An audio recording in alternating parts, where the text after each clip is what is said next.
संसद का नवनिर्मित भवन राष्ट्र को समर्पित करेंगे। एक प्रकार से ये नया संसद भवन प्रधानमंत्री जी की दूरदर्शिता का प्रमाण है, जो नए भारत के निर्माण में हमारी सांस्कृतिक विरासत, परंपरा और सभ्यता को आधुनिकता से जोड़ने का एक सुंदर प्रयास है। इस नई संरचना को रिकॉर्ड समय में बनाने के लिए करीब करीब 60,000 के आसपास श्रम योगियों ने अपना योगदान दिया है। इस अवसर पर प्रधानमंत्री जी इस सभी श्रम योगियों का सम्मान भी करेंगे। इसके साथ साथ एक और महत्वपूर्ण घटना होने जा रही है, जिसकी आपको सूचना देने के लिए आज मैं यहां उपस्थित हुआ हूं। इस अवसर पर एक ऐतिहासिक घटना पुनरावर्तित हो रही है। एक ऐतिहासिक परंपरा पुनर्जीवित भी हो रही है। अभी स्क्रीन पर आप एक सुंदर वस्तु को देख रहे हैं। राजसी लगती है वस्तु, इसके पीछे युगों से जुड़ी हुई एक परंपरा छिपी है। इसको तमिल में सेंगोल कहा जाता है और इस शब्द का अर्थ संपदा से संपन्न और ऐतिहासिक है। आज मैं आप सभी को इसको साझा करने के लिए यहां पर उपस्थित हुआ हूं। यह एक हमारी बहुत पुरानी सभ्यता से जुड़ी हुई प्रथा है, जिसकी गहरी जड़ें देश की परंपराओं में समाहित है। आजादी के अमृत महोत्सव में प्रधानमंत्री जी ने जो कुछ लक्ष्य तय किए थे, उसमें एक लक्ष्य हमारी ऐतिहासिक परंपराओं का सम्मान और उसका पुनर्जागरण भी था। ये सेंगोल उसी लक्ष्य की परिपूर्ति के लिए आज मैं आपके सामने इसकी इंफॉर्मेशन को लेकर आया हूं। ये घटना जुड़ी है आजादी की क्षण के साथ।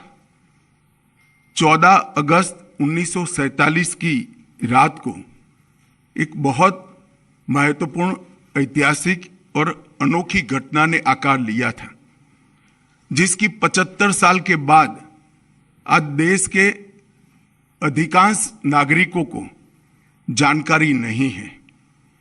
यह सेंगोल जो अभी आपने स्क्रीन पर देखा था, उसने हमारे इतिहास में एक अहम भूमिका निभाई है और ये सेंगोल अंग्रेजों से भारतीयों के साथ सत्ता के हस्तांतरण का एक प्रतीक बना था। इस घटना के ऐतिहासिक महत्व को जानने के बाद आप सभी को आश्चर्य होगा कि इतने सालों तक ये हमारे सामने क्यों नहीं आई। जब इसकी जानकारी प्रधानमंत्री जी को मिली, इस पर गहराई से विचार करने के बाद प्रधानमंत्री जी ने इसकी गहन जांच के आदेश दिए और फिर निर्णय लिया कि गौरवमयी प्रसंग को ध्रुव तारे के समान, परंपराओं के ध्रुव तारे के समान देश के सामने रखना चाहिए। इसीलिए हमारे नए संसद भवन के लोकार्पण के दिन को चुना गया। अब मैं थोड़ा इस घटना के बाद में आपको बताऊंगा। 14 अगस्त 1947 की रात को लगभग 10:45 पर पंडित जवाहरलाल जी के ने विशेष रूप से तमिलनाडु से आए हुए अधिनम से सेंगोल को स्वीकार किया था। उन्होंने इसे अंग्रेजों से भारत को सत्ता प्राप्त करने के प्रतीक के रूप में पूर्ण विधि विधान के साथ स्वीकार किया था। पंडित नेहरू ने 14 अगस्त की रात को अपने निवास पर कई नेताओं की उपस्थिति में सेंगोल स्वीकार कर सत्ता के हस्तांतरण की प्रक्रिया को एक प्रकार से पूरा किया था, जिनमें श्री राजेंद्र प्रसाद भी थे, जो बाद में हमारे राष्ट्रपति बने।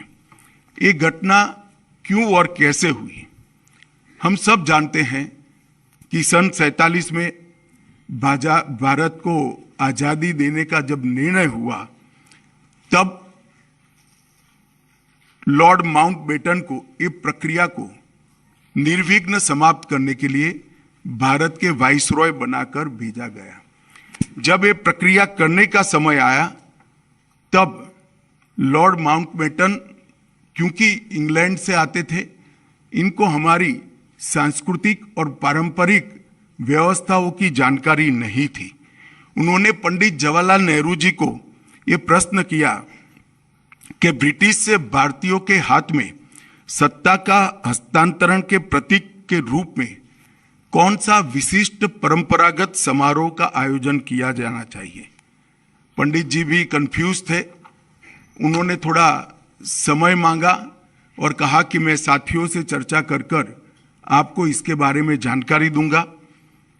पंडित जवाहरलाल नेहरू जी ने चर्चा करने के लिए अपनी पसंदगी बहुत अनुभवी स्वतंत्रता सेनानी, दार्शनिक, भारतीय परंपराओं के जानकार, इतिहास के मर्मज्ञ ऐसे विद्वान सी राजगोपालाचारी पर नियुक्त की, जिनको हम राजा जी के नाम से जानते हैं। उन्होंने ये बात को राजा जी के सामने रखा। राजा जी ने अनेक पुराने ग्रंथों का अभ्यास कर, अनेक प्रक्रियाओं को स्टडी कर साम्राज्यों के समय में सत्ता के हस्तांतरण की प्रक्रिया का एक सटीक इतिहास रेखांकित कर इस सेंगोल की प्रक्रिया को चिन्हित किया और पंडित नेहरू को बताया कि हमारे यहाँ हमारी परंपरा में इस सेंगोल के माध्यम से सत्ता के हस्तांतरण की प्रक्रिया को अधिकृत किया गया है। और इस प्रकार ये प्रक्रिया तय हुई और पंडित नेहरू ने पवित्र सेंगोल को तमिलनाडु के अधिनियम से स्वीकार कर अंग्रेजों से भारतीयों के हाथ में सत्ता के हस्तांतरण को आकार दिया। वही क्षण था जब पंडित नेहरू ने सेंगोल को स्वीकार किया, जब हम जिसको स्वतंत्रता कहते हैं, इसका सटीक स्थान था। इस अनुष्ठान का उद्देश्य इस तथ्य का स्वीकारीकरण है कि भारत में विदेशी शासन भारत के लोगों के पास एक ऐसी आध्यात्मिक प्रक्रिया से आई जो प्राचीन और भारत की सुदृढ़ परंपरा है। पंडित नेहरू ने इस अनुष्ठान के संपादन के लिए दक्षिण के मठाधिपति को स्वीकार कर आगे चले, जिससे पता चलता है कि उनका उद्देश्य भारत की भावात्मक एकता और आध्यात्मिक एकीकरण का था। सेंगोल के अर्थ और इतिहास में थोड़े डिटेल में जाते हैं तो सेंगोल का अर्थ बड़ा गहरा है। सेंगोल शब्द तमिल भाषा के सेम्मई शब्द से बना गया है। इसकी व्युत्पत्ति सेम्मई से आती है, जिसका अर्थ और भाव नीति परायणता से है। यह एक तमिलनाडु के प्रमुख धार्मिक मठ के महंतों द्वारा ये सेंगोल जो आप अभी देख रहे हैं स्क्रीन पर, ये अभिमंत्रित है। गंगा जल से उसको पवित्र किया गया है। इस पर पवित्र नंदी अपना अटल दृष्टि और स्थिरता के साथ विराजमान है। और ये जो सेंगोल है वो चोला साम्राज्य के समय से, मतलब 8वीं शताब्दी से चली आ रही हमारी अपनी भारतीय सभ्यतागत प्रथा का एक अनुसरण करने के लिए ये प्रथा को बना दिया गया था। आप सभी जानते हैं चोला साम्राज्य सदियों से हमारे उपमहाद्वीप में एक महत्वपूर्ण साम्राज्य रहा, जिसने 21 राजाओं ने बड़े लंबे अरसे तक 800 साल से ज्यादा समय तक इस देश के एक महत्वपूर्ण हिस्से पर शासन किया। सबसे महत्वपूर्ण बात यह है कि सेंगोल जिसको प्राप्त होता है, इसके पास से न्यायपूर्ण और निष्पक्ष शासन की अपेक्षा रखी जाती है और एक प्रकार से न्यायपूर्ण और निष्पक्ष शासन करने का आदेश उसको मिलता है जिसे तमिल में आणई कहते हैं। और इस सेंगोल को प्राप्त करने की घटना को आजादी के समय विश्व भर के मीडिया ने इसका जिक्र भी किया है, इस पर वृत्तांत भी प्रकट किए हैं। टाइम मैगजीन ने बहुत ज्यादा ग्राफिक्स के साथ इसको रिपोर्ट किया। भारत के भी सभी अखबारों ने इसको यथोचित सम्मान दिया था। आप सेंगोल की वेबसाइट पर मीडिया रिपोर्ट की एक फिल्म भी बाद में देख सकते हैं। 1947 अगस्त के बाद सेंगोल सबकी आंखों से ओझल हो गया, इसको भुला दिया गया, मगर एक विद्वान और पूजनीय सम्माननीय व्यक्ति ने इसको आजादी के 31 साल के बाद 15 अगस्त 78 को परमाचार्य श्री चंद्रशेखर सरस्वती स्वामीगल ने अपने अनुयायी डॉक्टर B.R. सुब्रमण्यम को सेंगोल वृत्तांत का वर्णन किया, जिसको डॉक्टर सुब्रमण्यम ने अपनी किताबों में उचित स्थान देकर उल्लेखित किया है। तमिल मीडिया ने भी परमाचार्य की चर्चा को प्रमुखता से जगह दी और उसे जीवित रखा है। हम सब परमाचार्य के इसके लिए कृतज्ञ हैं। दिलचस्पी की बातें हैं कि तमिलनाडु सरकार ने भी इस भूमिका को गर्व के साथ प्रकाशित किया है। यह 2021-22 का HRC पॉलिसी नोट जो अभी आप स्क्रीन पर देख रहे हैं उसमें दर्ज है। इस पर पैरा 24 में इसकी प्रक्रिया को ढंग के साथ वर्णित किया गया है। हमारी सरकार का मानना है कि इस पवित्र सेंगोल को किसी संग्रहालय में रखना अनुचित है। सेंगोल की स्थापना के लिए संसद के भवन से अधिक उपयुक्त और पवित्र और उचित स्थान कोई हो ही नहीं सकता। इसलिए जब संसद भवन का देश को समर्पण होगा, उसी दिन आदरणीय प्रधानमंत्री नरेंद्र मोदी जी बड़ी विनम्रता के साथ तमिलनाडु से आए हुए अधिनियम से सेंगोल को स्वीकार करेंगे और अत्यंत आदरपूर्वक माननीय लोकसभा के अध्यक्ष के आसन के समीप सम्मान के साथ इसको स्थापित करेंगे। मैं मानता हूं कि भारतीय परंपराओं से जुड़ने का एक विरल और महान क्षण होगा। नए भारत को हमारी परंपराओं के साथ, हमारे इतिहास के साथ और हमारे अध्यात्म के साथ उसी क्षण से एक नया अनुसंधान होगा। सेंगोल की स्थापना 1947 की भावनाओं को फिर से एक बार अविस्मरणीय बनाएगी। यह सेंगोल जो है असीम आशाएं, अनंत संभावनाएं और एक मजबूत, स्वतंत्र और समृद्ध राष्ट्र के निर्माण का संकल्प है। यह अमृत काल का प्रतिबिंब होगा जो भारत को अपने विश्व में यथोचित स्थान ग्रहण के लिए गौरवशाली क्षण का साक्षी बनेगा। यह ऐतिहासिक योजना अधिनियम के अध्यक्षों से विचार विमर्श कर बनाई गई है। यह सभी 20 अधिनियम के अध्यक्ष इस शुभ अवसर पर उपस्थित रहेंगे, जो प्रधानमंत्री जी को सेंगोल अर्पण करेंगे और इस पवित्र अनुष्ठान की पुनःस्मृति में अपना आशीर्वाद भी प्रदान करेंगे। इसके लिए मैं उनके प्रति आभार व्यक्त करता हूं। और एक बहुत हर्ष की बात है कि 14 अगस्त 1947 की प्रक्रिया में जो स्वयं उपस्थित थे वो 96 साल के मुम्मिडी बंगारू चेट्टी भी इस कार्यक्रम में सम्मिलित होने वाले हैं। उनका आशीर्वाद भी इस कार्यक्रम को मिलेगा। यह घटना का दूरदर्शन और दी हुई लिंक से सभी मीडिया के माध्यमों से जीवंत प्रसारण देश भर के दर्शकों के लिए, नागरिकों के लिए भी होगा। You made very elaborate details about the Sengol. It's not only from Chola kingdom, it's the rulers of Tamil Nadu, Pandya, Chera Chola Pandya, everybody was using the Sengol when transition of power. And also indicate how a king has to rule the country, which indicates to the people of the entire southern India. Now, the southern India people have shut the door for the BJP for the. चलिए मैं समझ गया, हो गया आपका सवाल। Next. और sir आपका कोई रिएक्शन नहीं है क्या सर? चलिए, मैंने कहा ना आज राजनीति की चर्चा नहीं करनी है भाई। आप इतना सुनकर भी इतने सन्नीय पत्रकार होकर करते हैं। आपने जिस तरह से बताया कि 1947 में पंडित नेहरू देश के प्रथम प्रधानमंत्री ने पवित्र सेंगोल को सत्ता हस्तांतरण के प्रतीक के रूप में स्वीकार किया था, अब 28 मई को प्रधानमंत्री नरेंद्र मोदी जी उसी को देश के सामने रखेंगे। गर्व का क्षण होगा और इस क्षण पर सभी को गर्वान्वित होना चाहिए, सबको उपस्थित रहना चाहिए, पूरे देश को भावनाओं के साथ, और जो सांसद हैं या वहाँ पर रहना चाहिए उपस्थित, इस क्षण को देश के सामने अपने आप को भावना प्रकट करने के लिए।